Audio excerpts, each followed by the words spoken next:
இந்த வீடியோவில் நம்ம என்ன பார்க்க போறோம்னா, கடக ராசி, கடக லக்னத்தில் பிறந்த நீங்க, எது மாற ஒரு கிரகம் வந்து உங்களுக்கு யோகமான கிரகமாகவும், தசையாகவும் வருகிறது? எந்த கிரகம் வந்து நமக்கு மிகவும் சுமாரான கிரகமாகவும், சுமாரான அவயோக தசைகளாக வருகிறதுங்கிறத நம்ம தெரிஞ்சுக்கிட்டு, அதோட காம்பினேஷன்ஸ் எப்படி இருந்தால் கொஞ்சம் நன்றாகவும், காம்பினேஷன்ஸ் எப்படி இருக்கக்கூடாது அப்படிங்கிறத நம்ம இந்த வீடியோவில் கடக லக்ன, கடக ராசியில் பிறந்தவங்களுக்கு பார்க்க போகிறோம். இப்போ கடக லக்ன, கடகராசிக்கு யோகமான ஒரு கிரகம் என்ன அப்படின்னு கேட்டிங்கன்னா, செவ்வாய். அதுக்கப்புறம் குரு. செவ்வாய்ங்கிற குருவும் அருமையான ஒரு கிரகம். செவ்வாய் திசை, குரு திசையெல்லாம் வரப்போ வாழ்க்கையில் கொஞ்சம் நல்ல விஷயங்கள், நல்ல கர்மா வந்து கரைக்கணும்னு அர்த்தம். நல்ல விஷயங்கள்லாம் நடக்கும். அந்த செவ்வாயே பார்த்தீங்கன்னா, குருவோட சேர்ந்து செவ்வாயும் குருவும் ஒன்றுக்கு ஒன்று சேர்ந்து இருக்கும் பொழுது இன்னுமே நல்ல ஒரு பலன்கள் நம்ம வாழ்க்கையில் எதிர்பார்க்கலாம். அற்புதமான சில செல்வ செழிப்புகள், நம்ம துறையில் நல்லா மேலே வர்றது, தன்முனைப்பாக வர்றது, நல்ல விஷயம்லாம் நடக்கிறது, அது மாதிரிலாம் நடக்கும். இதே மாதிரி செவ்வாய் வந்து குருவோட சேராமல் சனியோட சேர்ந்தால் அப்படியே ப்ராப்ளம் ஆப்போசிட்டாக வரும். பிரச்சனைகள் என்னதான் கைக்கு வந்தது வாய்க்கு வரவில்லைங்கிற மாதிரி சில பிரச்சனைகள், சில தடைகள், அப்டக்கிள்ஸ் இன் லைஃப் அப்படிங்கிறது கொஞ்சம் செவ்வாய் தசையில் கொஞ்சம் வரும். செவ்வாய்ங்கிற காரத்தமாகி 5ஆம் இடம் புத்திரஸ்தானம்ங்கிறனால, தொழில் ஸ்தானாதிபதியாக இருக்கிறனால தொழில் விஷயத்துலையும் வேலை விஷயத்துலையும் அதே மாதிரி குழந்தை விஷயத்துலையும் அப்டக்கிள்ஸ் நமக்கு இருக்குது அப்படிங்கிறது செவ்வாய் சனி சேர்ந்தால் தெரிஞ்சுக்கிறோம். செவ்வாய் ராகு சேர்ந்தாலும் அதே தான், பிரச்சனைக்குரிய ஒரு அமைப்பு. அதிக ஆசைப்பட்டு தோஷம் பெறக்கூடிய அமைப்புகள் அது மாதிரிலாம் இருக்குது. அது நல்ல காம்பினேஷன் கிடையாது. செவ்வாய் சுக்கரனோட சேர்வது, குருவோட பார்வையில் இருக்கிறது சேருவது, சந்திரனோட சேருவது, அது சந்திரன் ஒளி பொருந்திய சந்திரனாக அமாவாசைக்கு பக்கத்தில் இல்லாமல் பௌர்ணமிக்கு பக்கத்தில் பிறந்த ஜாதகம்லாம் பார்த்திங்கன்னா அருமையான ஒரு பலன்கள், அருமையான கர்ம பலன்கள் நம்ம தெரிஞ்சுக்கலாம். ஸோ உங்களுடைய கர்மபலன் வந்து இந்த காம்பினேஷன்ஸில் தான் இருக்குது. அப்புறம் எது மாதிரி யோகமான கிரக தசை வந்து நடந்து கொண்டு இருக்கிறதுங்கிறத பொறுத்து தான் இருக்குது அப்படிங்கிறத தெரிஞ்சுக்கணும். சரி, எனக்கு செவ்வாய் குருவெலாம் வந்து ஓரளவுக்கு சனி ராகுவால் பாதிக்கப்படலை சார், நல்லா தான் இருக்குது, குருவோட சேர்ந்துருக்கு, சக்குரனோட சேர்ந்துருக்கு, சந்திரனோட சேர்ந்துருக்கு அப்படிங்கலாம் இருந்ததுன்னா ரொம்ப சந்தோஷம். ஆனால் அதில் புதன் செவ்வாயோட சேருறது தப்பு. முதல் வீடியோலாம் சொன்ன மாதிரி புதனும் செவ்வாயும் சேர்வது தப்பு, சந்திரனும் சனியும் சேர்வது தப்பு. அதே மாதிரி ராகு எந்த கிரகத்தோடு சேருவதும் அவ்வளோ சரியாக வராது. சூரியன் வந்து சனியோட சேரக்கூடாது, சூரியன் குருவோட சேருவது நல்லது. ஸோ இது மாதிரி விஷயங்கள்லாம் காம்பினேஷன்ஸ்லாம் எப்படி உங்கள் ஜாதகத்தில் இருக்குது அப்படிங்கிறத பார்த்து அதுக்கு தகுந்த மாதிரி கர்ம வினைகள் எப்படி வரப்போகுதுங்கிறது பாருங்கள். வரவே கூடாத திசை வந்து சனி திசை. 8ஆம் வீட்டு திசை வந்து கடகலக்ன கடகராசிக்கு. சனி திசை வரக்கூடாத திசையாக வந்து அது 19 வருஷம் வந்து அது குருவோட சேர்ந்திருந்தால் ஓரளவுக்கு பரவாயில்ல, பெரிய பிரச்சனைகள் இல்லாமல் நான் வந்துட்டேன்னு சொல்லலாம். சுக்கிரனோட சேர்ந்திருந்தால் அப்படிதான், பௌர்ணமி சந்திரனின் பார்வை பெற்றிருந்தால் அப்படிதான், ஓரளவுக்கு ஒளி பொருந்திய ஒரு கிரகத்தின் அமைப்பு இருக்கும் பொழுது அப்படிதான். ஆனால் ராகுவோட சேர்ந்துட்டார், செவ்வாயோட சேர்ந்துட்டார்னா அப்படியே பலன்கள் மாறும். எது மாறும்? நம்ம கைக்கு வந்தது வாய்க்கு வரவில்லைங்கிற மாதிரி, ஒரு தடைகள் அதிகமாக இருக்கிற மாதிரி, அப்டிகல்ஸ் இருக்கிற மாதிரி, நேரம் தாழ்த்தி வர மாதிரி பலன்கள் வரும். நமக்கு நேரம் நம்மளோட அவசரத்துக்கு நம்மளுடைய பிளான் பிரகாரம் எதுவும் நடக்காமல் வேற மாதிரி போகிற அமைப்புகள்லாம் கொஞ்சம் கொடுத்துருவார். அவரே நம்ம பாதிப்பு அடைஞ்சு ராகுவால் 4 டிகிரிக்குள்ளே சனி போயிடுச்சு சார்னா ஆயுசு பங்கம், அது மாதிரி சில விஷயங்களும் வந்துடும். அது உங்கள் ஜாதகத்தில் எப்படி இருக்குங்கிறது ஓவராலாக பார்த்து நம்ம முடிவு பண்ணணும். அதுக்கப்புறம் வரக்கூடிய நியூட்ரல் பிளானட்ஸ் ஆகிய புதன், சூரியன், ராசி அதிபதி சந்திரன், அதோட இருக்கிற நிலைமையும் ரொம்ப முக்கியம். அந்த ராசி அதிபதி சந்திரனே ஒரு பௌர்ணமி சந்திரனாக இருக்கிறார்னா அருமை. இல்லை 11ஆம் இடத்துல உச்சம் பெறுகிறார், ரிஷபத்தில் உச்சம் பெறுகிறார்னா நல்லது. ஆனால் விருச்சகத்தில் நீச்சம் அடைஞ்சாலும் எந்த ஒளி அடிப்படையில் அவர் இருக்காருங்கிறத நீங்கள் கண்டிப்பாக பார்க்கணும். மற்றபடி கடக லக்ன கடகராசியில் பிறந்தவங்களுக்கு குரு செவ்வாய் யோகமாகவும் சனி அவயோகமாகவும், மற்றபடி இருக்கக்கூடிய சுக்கிரன், சூரியன், சந்திரன் இதெல்லாம் ஓரளவுக்கு நியூட்ரலான ஒரு அமைப்புகள் கொடுக்கக்கூடிய அமைப்புகள் கண்டிப்பாக புதன் உள்பட கொடுக்குதுங்க. இதில் வந்து செவ்வாய் சனி ராகு மற்ற கிரகத்தோட அதிக சேரக்கூடாதுங்கிறது தெரிஞ்சுக்குங்க. செவ்வாய் சனி ராகு குருவால் சுக்கிரனால் சுபத்துவம் அந்த திருட்பலம் பெறும் பொழுது நல்ல அமைப்புகள் கொடுக்கும். உங்கள் ஜாதகத்தில் இந்த கிரகங்கள்லாம் எப்படி இருக்குன்னு பார்த்து அதுக்கு தகுந்த மாதிரி கர்மபலன் வாழ்க்கையில் நடக்கும்னு தெரிஞ்சுக்க. எந்த மாதிரி தசை போயிட்டுருக்கு, உங்களுக்கு செவ்வாய் ராகு குரு தசைகள் வருகிறதா, அல்லது அவயோக பெல்ட் என்று சொல்லப்படுகிற சனி புதன் கேது சுக்கிர திசைகள் போயிட்டு இருக்காங்கிறது உங்கள் ஜாதகத்தில் பாருங்கள். இது பொதுவான ஒரு அமைப்பை ஒழிய எக்ஸ்பிளனேஷன் ஒழிய உங்களுடைய ஜென்ம ஜாதகத்தில் நீங்கள் பிறந்த தேதி பிறந்த நேரம் பிறந்த ஊரை வைத்து சயின்டிஃபிக் வேதிக் அஸ்ட்ராலஜி முறையில் நம்ம ஜாதகத்தை போட்டு அதில் நாம் வந்து துல்லியமான பலன்கள் எடுக்கும் பொழுது எதுமாற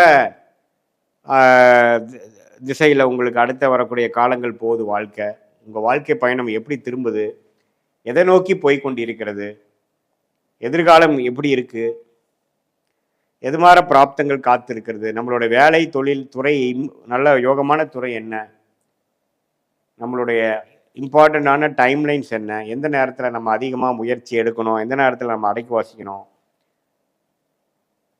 மற்றபடி நம்மளுடைய படிப்பு வேலை தொழில் கல்யாணம் குழந்தை வெளிநாடு அரசு உத்தியோகம் பிரைவேட் செக்டார் எல்லா வாழ்க்கைக்கு தேவையான எல்லா விஷயங்கள், உடல்நல கோளாறு எப்போ சரியாகுது, கடன் அடைத்தல், இது எல்லாமே ஜாதகத்தில் இருக்கிற சொல்லக்கூடிய காம்பினேஷன்ஸில் அந்த சேர்க்கைகளை கிரக சேர்க்கையில் தான் நமக்கு எல்லாமே நம்ம பார்த்து அடுத்தடுத்து நம்ம பார்க்கும் பொழுது எப்படி நம்மளுடைய அமைப்புகள்லாம் எப்படி இருக்குது, ஒரு கிரகமும் ஒரு கிரகத்தை பெனிஃபிட் பண்ணுற மாதிரி இருக்கா அல்லது பாதிக்கிற மாதிரி இருக்கா அல்லது ஒரு கிரகத்தை தூக்கி அதோட பலன்களை நல்லா செய்கிற மாதிரி இருக்கா அப்படிங்கிறதுலாம் நீங்கள் வந்து நல்லா உங்கள் ஜாதகத்தில் இருக்கக்கூடிய காம்பினேஷன்ஸ் வச்சு பார்க்கும் பொழுது இன்னுமே நம்ம சயின்டிஃபிக்காக பார்க்கும் பொழுது இன்னுமே நம்ம சொல்லலாம். அதன் மூலமாக நீங்கள் வாழ்க்கையில் நல்ல முடிவுகளாக எடுத்து தேவையான முடிவுகளை தேவையான நேரத்தில் செய்யும் பொழுது வாழ்க்கையில் தவறான விஷயங்கள், தேவையற்ற விரயங்கள், சமய விரயங்கள், பொருள் விரயங்களை எல்லாம் தவிர்த்து வாழ்க்கையில் எதிர்நீச்சல் போடாமல் உங்களுடைய கர்ம பலனை நீங்களே புரிந்து கொண்டு அதுக்கு தகுந்த மாதிரி வாழ்க்கையில் நீங்கள் ஜீவித்து வாழ்க்கையில் எளிதில் வெற்றி பெற முடியும் என்று சொல்ல விரும்புகிறேன். பாருங்க, உங்களுக்கு ரொம்ப முக்கியமான ஒரு கிரகம் வந்து சூரியனும் குருவும். சூரிய தசையும் குரு தசையும் நல்ல பலன்களை கொடுக்கும். சூரியனும் குருவும் நல்ல ஒரு அமைப்பை கொடுக்கக்கூடிய நல்ல கர்மாவை கொடுக்கக்கூடிய ஒரு கிரகமாக மேஷ ராசிக்காரர்களுக்கு மேஷ லக்னக்காரர்களுக்கு வருகிறது. சரி, அந்த சூரியனோட யாரு சேர்ந்தா அப்படியே நம்மளுடைய பலன்கள் மாறும் தவறா போகும் பார்த்தீங்கன்னா, அது புத்திர விஷயங்கள், பாக்கியங்கள், காதல் விஷயங்கள், சர்வசாதாரணமாக சம்பாதிக்கக்கூடிய பணம், அது எல்லாம் எப்போ பாதிக்கப்படும்னா சூரியன் வந்து சனியோட சேரும் பொழுது மேஷராசிக்காரர்களுக்கு நம்மளுடைய யோகங்கள் பாதி அளவுக்கு குறையும். எவ்வளோ ஒரு 17-18 டிகிரிக்குள்ள 16 டிகிரிக்குள்ள வந்துருச்சுன்னா சூரியனும் கெட்டு சனியும் கெட்டு, அதே மாதிரி சூரியனும் சனியும் ஒன்றுக்கு ஒன்று பார்த்துக்கிட்டாலும் 17-16 டிகிரிக்குள்ளே பார்த்துக்கிட்டாலும் சரி, 3ஆம் பறவையாக பார்த்தால் சூரியன் கெட்டு சனி விலகுவார். ஸோ இப்படி சூரியனும் சனியும் கம்பைன் ஆகி ஒரு இடத்துல ஒன்றுக்கு ஒன்று பார்க்கும் பொழுது சேர்ந்திருக்கும் பொழுது அந்த சூரியன் விஷயங்கள் நல்லா இருக்காது, அப்பா விஷயங்கள் நல்லா இருக்காது, புத்திர விஷயங்கள் நல்லா இருக்காது, அது மாதிரி தோஷங்கள் இருக்குது. அது எத்தகைய அளவுக்கு இருக்குது அப்படிங்கிறத நம்ம டீட்டெயில்டாக ஜாதகத்தில் பார்க்கலாம். ஸோ பொதுவாக சூரியன் வந்து சனியோட சேருவது நல்லதில்லை. சூரியனும் குருவும் சேர்ந்துட்டா டாப், அருமையாக இருக்கும். அரசு சார்ந்த விஷயத்தில் அரசியல்வாதிகளாக இருக்குது, கவர்மெண்ட் ஜாப் போகிறதுக்கு, நல்ல உயர் பதவி கிடைக்கிறதுக்கு, அது கரெக்டாக அந்த சூரிய திசை சந்திர திசை செவ்வாய் ராகு குரு திசையெல்லாம் நடுப்பீரியடில் வந்துட்டா யோகம்னு இருக்கும். ஸோ சூரியனோட குரு சேர்வது நல்லது, சனி சேர்வது சரியில்லை. சூரியனோட செவ்வாய் சேர்வது தப்பே இல்லை. சூரியன் வந்து சுக்கிரனை அஸ்தங்கப்படுத்துறது, ஒரு 10 டிகிரிக்குள்ளே வந்ததுன்னா அஸ்தங்கப்படுத்துவார், அதுவும் ரொம்ப நல்லது. சூரியனோட திசைக்கு ரொம்ப நல்லா இருக்கும். அதே சமயத்தில் சூரியன் ராகு கேதுகளோட சேரக்கூடாது. ஸோ ராகு கேதுகளோடய சேரக்கூடாது, சனியோட சேரக்கூடாது. மற்றபடி எந்த கிரகத்தோட சேர்ந்தாலும் தவறு இல்லை. அதே மாதிரி குருங்கிற கிரகம் பாருங்க, ராகு கேதுகளோட சேர்றது வந்து பிரச்சனை இல்லை. ஆனால் ராகுவோட ஒரு 4 டிகிரி 5 டிகிரிக்குள்ளே போயிட்டாருன்னா ராகு குருவோட பலனை எடுத்து குருவுக்கு எந்த பலனும் கொடுக்காம போயிடுவார். ஸோ அதனால் ராகுவோட சேரும் பொழுது குரு சண்டால யோகம் என்று சொல்லக்கூடிய யோகம் வந்துடுது. ஸோ அதனால் அது நம்ம கொஞ்சம் கேர்ஃபுல்லாக இருக்கணும். மற்றபடி பாருங்கள், ஓரளவுக்கு குரு சனியோட சேர்ந்தாலும் சனியை திருட்பலம் கொடுத்து நல்ல தொழில் நல்ல வேலை அது மாதிரி விஷயத்தை கொடுக்க தான் செய்வார். செவ்வாயோட சேர்ந்தால் ராசி அதிபதியோடய சேர்வது ரொம்ப நல்லது. ராசி அந்த ஜாதகரே வந்து நம்ம சுகமாக வாழக்கூடிய நல்ல வாழ்க்கையில் டெவலப் ஆகக்கூடிய அமைப்புகள் இருக்குது. குருவும் செவ்வாயும் சேர்ந்தால் நல்ல ஒரு அமைப்பு இருக்குது. அதே மாதிரி குரு சந்திரனும் சேர்ந்தால் சந்திரமங்கல் யோகம், அம்மா விஷயங்கள் ரொம்ப நல்லா இருக்கும். ஸோ நல்லா பல விஷயங்கள் வந்து வீடு, வண்டி, வாகனம் அது மாதிரி விஷயங்கள்லாம் ரொம்ப நல்ல ஒரு பெனிஃபிட்ஸ் வரக்கூடிய அமைப்புகள்லாம் வந்து கண்டிப்பாக குருவும் சந்திரனும் சேரும் பொழுது இருக்குது. குருவும் சுக்கிரனும் சேருவது தான் தப்பு. குருவும் ராகுவும் சேருவது தப்பு, குரு சுக்கிரன் சேருவது தப்பு. ஏன்னா சுக்கிரன் வந்து கலத்திரக்காரனாக இருந்து குருங்கிற ஒரு புத்திரக்காரனோட சேரும் பொழுது 2 பேருமே தேவகுரு அசுரகுரு என்று சொல்லப்படுகிற அந்த ஃபிக்ஷன் பிரச்சனை இருக்கிறனால 2 பேருமே பார்த்தீங்கன்னா ஒன்றுக்கு ஒன்று எதிர்மறையான ஒரு கிரகங்களாக இருக்கிறனால 2 பேரும் சுப கிரகமாக இருந்தாலும் ஒரு 10 டிகிரிக்குள்ளே 8 டிகிரிக்குள்ளே சேரும் பொழுது புத்திர விஷயத்தில் கொஞ்சம் பிரச்சனைகள், தாம்பத்திய விஷயத்தில் சில பிரச்சனைகள், திருமண விஷயத்தில் சில பிரச்சனைகளை கொடுத்துருவார். ஸோ அதனால் குரு வந்து இந்த 2 கிரகத்தோட சேர்க்கை இல்லாமல் மற்ற கிரகத்தோடு சேர்ந்துருக்கிறது நல்லது. குரு புதனோட சேர்ந்துருக்கிறது தப்பில்லை. ஸோ எல்லாமே ஓரளவுக்கு பரவாயில்லை. அதே மாதிரி மற்ற ஒரு மாதிரி மிகவும் அவயோக கிரகமாகிய புதன் மேஷராசி மேஷ லக்னனுக்கு வரக்கூடாத தசையாக வருகிறார். வரவேண்டிய தசையாக சூரியன் குரு வருகிறார், வரக்கூடாத தசையாக புதன் வருகிறார். புதன் வந்தாவே கொஞ்சம் பிரச்சனைகளோடு சேர்ந்து தான் வாழ்க்கை ஓடுங்கிறது நம்ம மேஷ லக்னம் மேஷராசிக்காரர்கள் தெரிந்து கொள்ள வேண்டும்.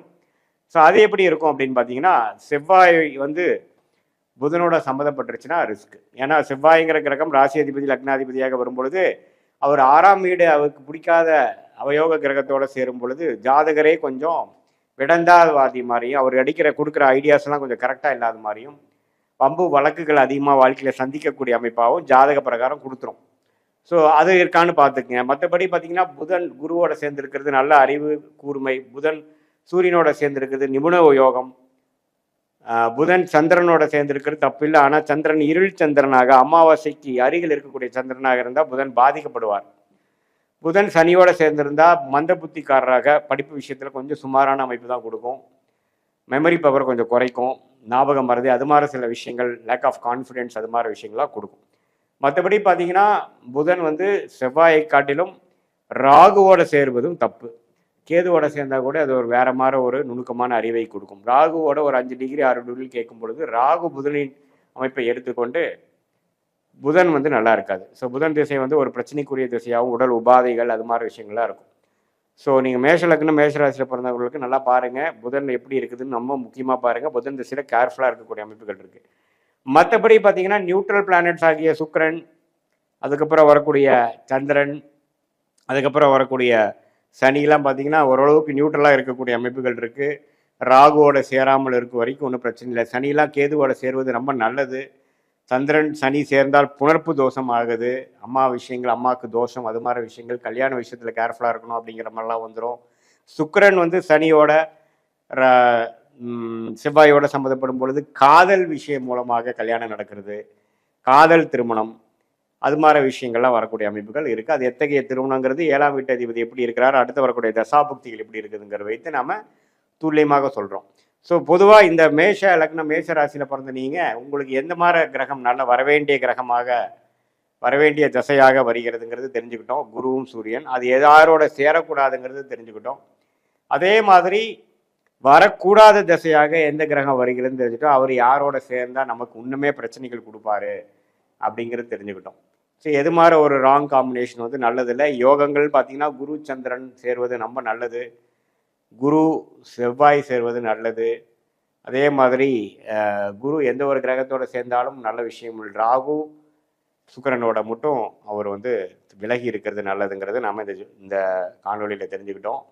இது ஒரு பொதுவான பலனே தவிர உங்களுடைய ஜென்ம ஜாதகத்தில் உங்களுடைய லக்னத்தில் நீங்கள் எந்த லக்னத்தில் பிறந்தீங்க, எந்த ராசியில் பிறந்திருக்கீங்க, அதில் இருக்கக்கூடிய தசா புக்திகள்லாம் எப்படி இருக்குது, கிரகங்கள் எந்தெந்த டிகிரி அடிப்படையில் சயின்டிஃபிக் வேதிக் அஸ்ட்ராலஜி முறையில் நம்ம வந்து துல்லியமாக பார்த்து அது மூலமாக நம்ம பிறந்த தேதி பிறந்த நேரம் பிறந்தவரை வச்சு நம்ம ஜாதகத்தை கணித்து பலன் சொல்லும் பொழுது அற்புதமான துல்லியமான பலன்கள், அடுத்து வரக்கூடிய ஷார்ட் டேர்ம் என்ன, அடுத்து வரக்கூடிய லாங் டேர்ம் என்ன, எது மாதிரி உங்களுக்கு தொழில் அமையும், எது மாதிரி வாழ்க்கை அமையும், எந்த மாதிரி முடிவு எடுக்கிறது நல்லது அப்படிங்கிற போன்ற நல்ல விஷயங்கள் எல்லாம் துல்லியமாக நம்ம சயின்டிஃபிக் வேதிக் அஸ்ட்ராலஜி மூலமாக தெரிஞ்சுக்கலாம். நம்ம சொன்னது பார்த்திங்கன்னா மேஷ லக்னம் மேஷ ராசிக்கான ஒரு பொதுவான பலன்கள் நம்ம இந்த வீடியோவில் தெரிஞ்சுக்கிட்டோம். மீண்டும் மற்றொரு காணொலியில் சந்திப்போம்.